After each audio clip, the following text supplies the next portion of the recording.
You're watching the Self-Determination channel. Hi, I'm Sydney. I'm Cindy.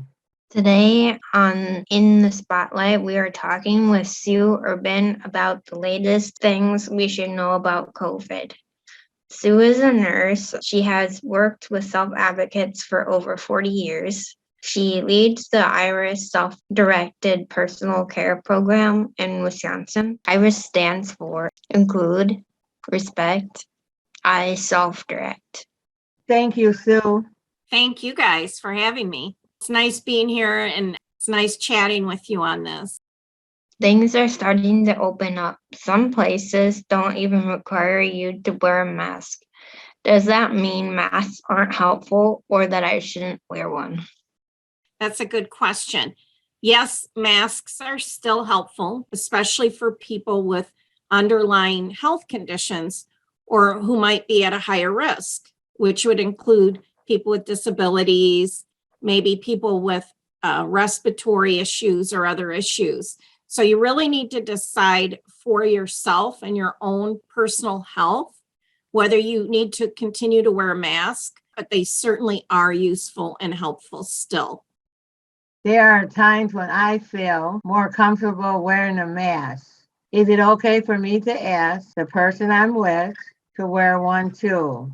If you're with somebody and you feel more comfortable with them wearing a mask, you need to have a discussion probably before you go somewhere.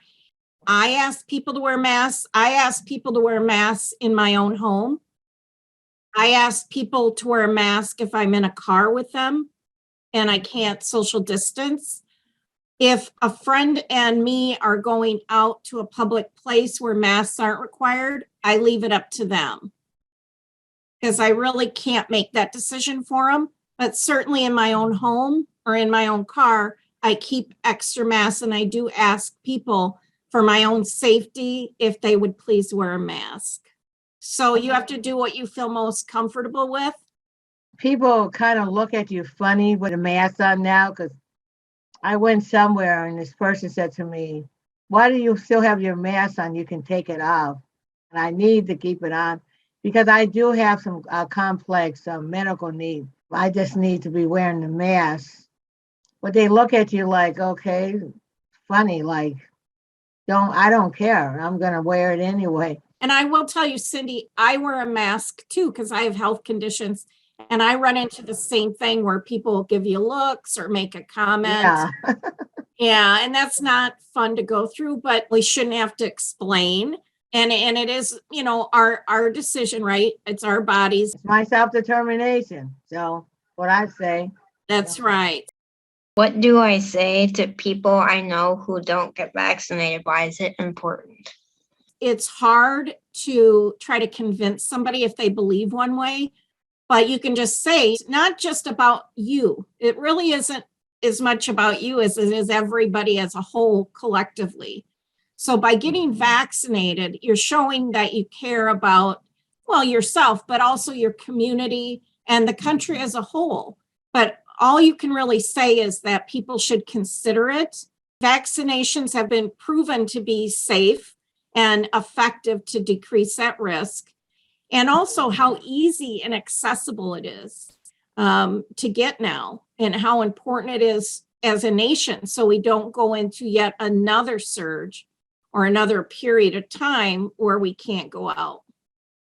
If somebody didn't get the shot, can they still get their vaccination shot? Yes, vaccinations are readily available now more than ever. It's even easier to get them. They can call any clinic and they'll tell you where to go.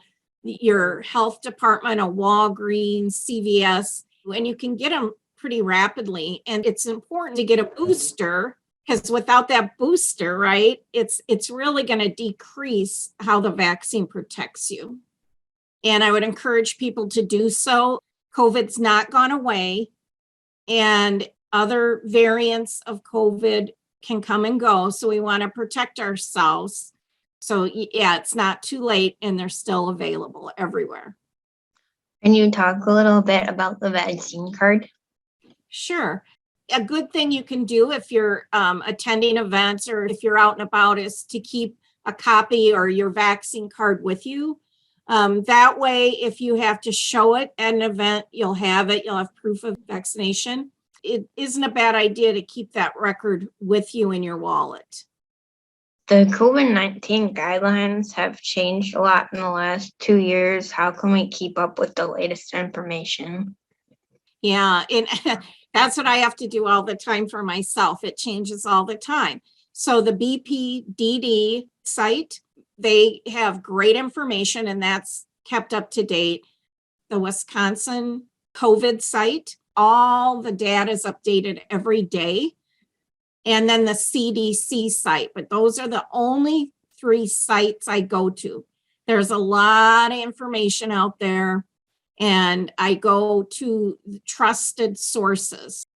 But certainly if you go to your physician regularly, ask them about it and then just keep your eyes open and ears open. Things change every month, so that's why we keep an eye on this. What each of us can do is encourage people to continue to take good care of themselves and really get vaccinated and still be careful because it's still out there and we should still be careful and not take for granted what's happened.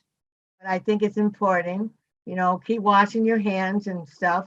I think we have to keep reminding people, don't get too comfortable is what I always say. That's the other thing is I have to remind myself, like I'm home now, my hands are washed, but I have to remember, when I'm out and about, if I have to run errands, just to be really careful with allergy season when I'm touching my face more, to really be careful and continue, you're right, hand washing, hand sanitizer, and for people who need it, and it sounds like you and me, we wear our masks, and you never know whether a mask will or will not be required. So you really should carry one with you at all times in case where you're going requires one. And there's some businesses and events that have masks available for people at the door. But I always say call ahead if you're not sure. If you are at higher risk, you may want to just plan on wearing one. And again, the decision's up to you, but it's best to always carry one with you to be prepared. The other thing is hand sanitizer gel, or I like hand sanitizer spray myself, but carry that with you as well. So you're going to need some kind of like fanny pack, purse, or backpack to keep all those things in. You can make a little kit. I like that idea about almost like a first aid kit. It is. It's like a little COVID kit. I want to thank you for being our guest today, Sue. And what I've learned from you today is don't put down your guards. Wear your mask if you feel comfortable wearing your mask, and just being careful and don't touch your face is what I learned. And Sydney, what have you learned? I learned to keep encouraging people to get vaccinated and to get their booster shot. Great. It's an important subject. COVID is still out there, so it's good you're talking about it and letting people know. Thank you, self-advocates, for watching this video and learning more about COVID-19 and how to be safe during the pandemic. Keep washing your hands and wearing a mask if you need to, and stay safe, speak up, and stay informed. Please subscribe to our channel. It's free. We need your support to keep the channel going. Just click on the subscribe button. If you click on the bell icon, you will be notified when we post new videos.